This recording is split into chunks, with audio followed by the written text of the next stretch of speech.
we are going back to that beautiful history, and it is going to inspire us to greater achievements. Carter G. Woodson, circa 1926.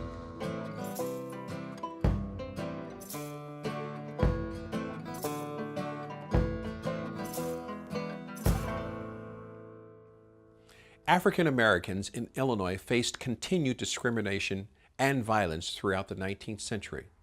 Yet, Illinois' black citizens worked together to create communities in which they could thrive. In Chicago, African Americans carved out their own commercial, social, and political establishments. By 1900, Chicago's South Side boasted more than 30,000 black inhabitants, a city within a city. This growing black metropolis, called Bronzeville, enjoyed an unparalleled period of prosperity. Historian, author, and educator Carter G. Woodson stayed at the Wabash Avenue YMCA during his frequent visits to Chicago.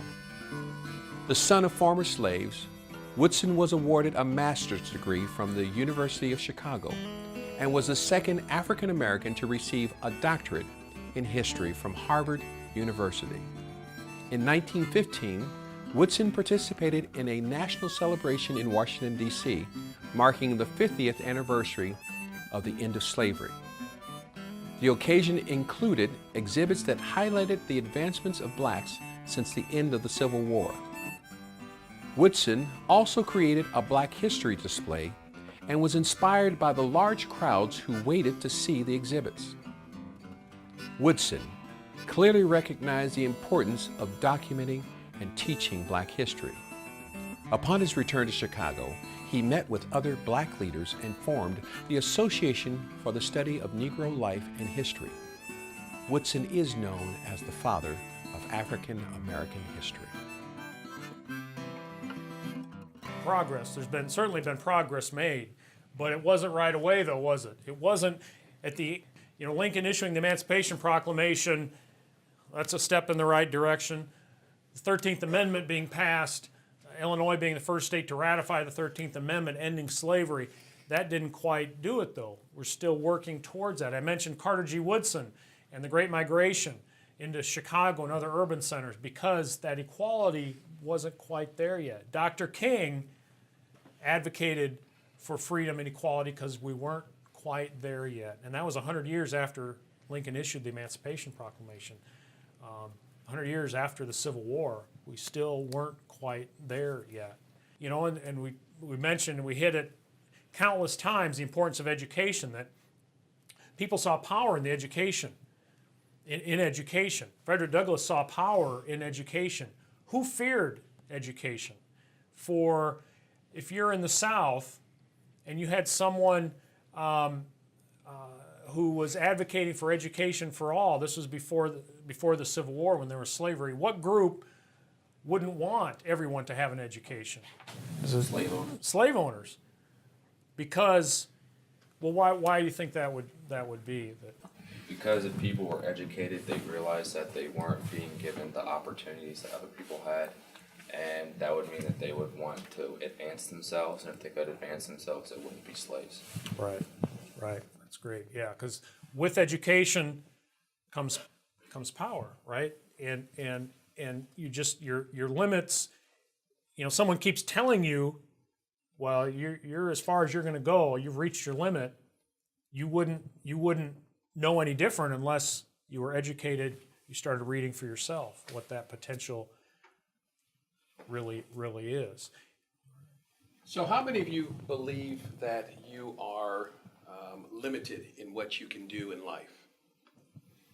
Is there anyone here who believes that you are limited, that there are only so many things that you will be able to do in your life? Okay. And what do you think allows you to think that way? Yourself. I think you can do anything you put your mind to.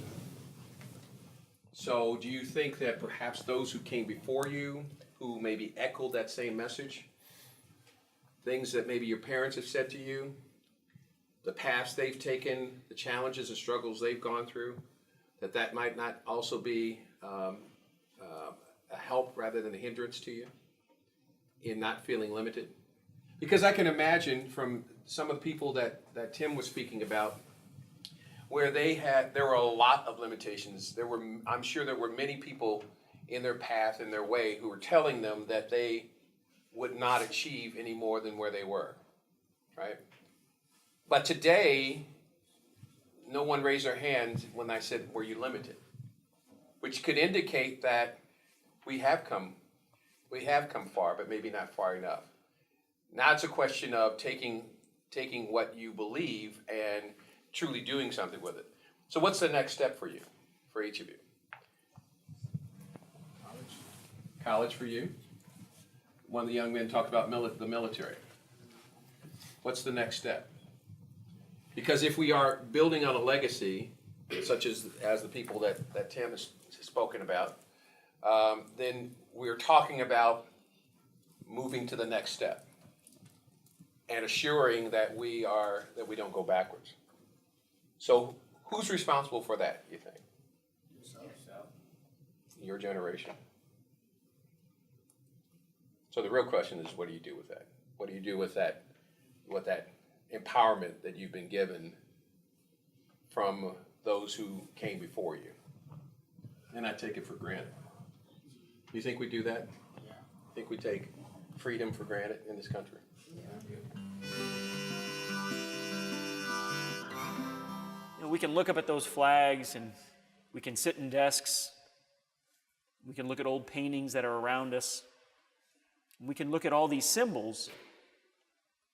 And if we don't dig deeper and connect all of them to the history that they represent, they're really not worth saving. And it's up to all of us to hand these stories on to the next generation.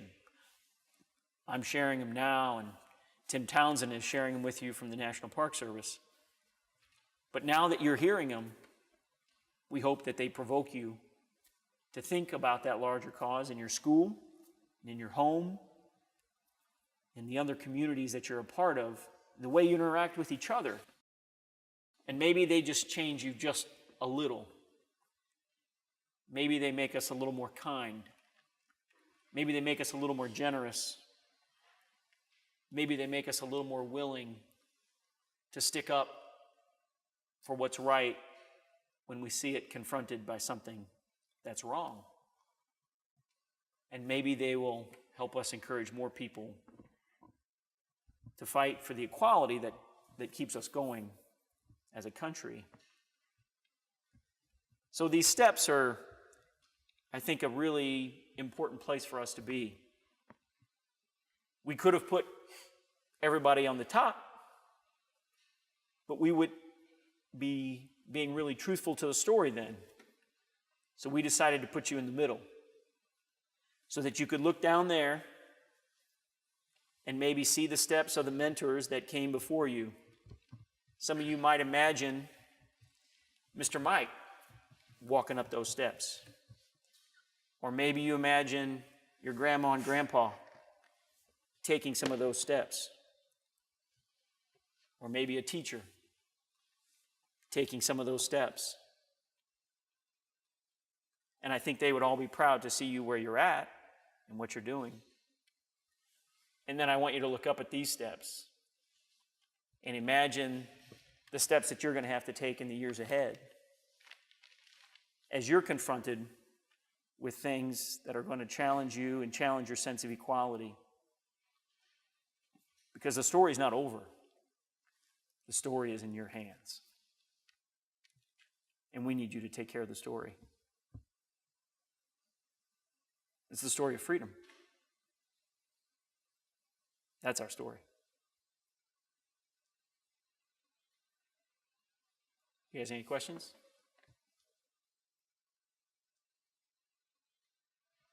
Ready to take these steps. That's good.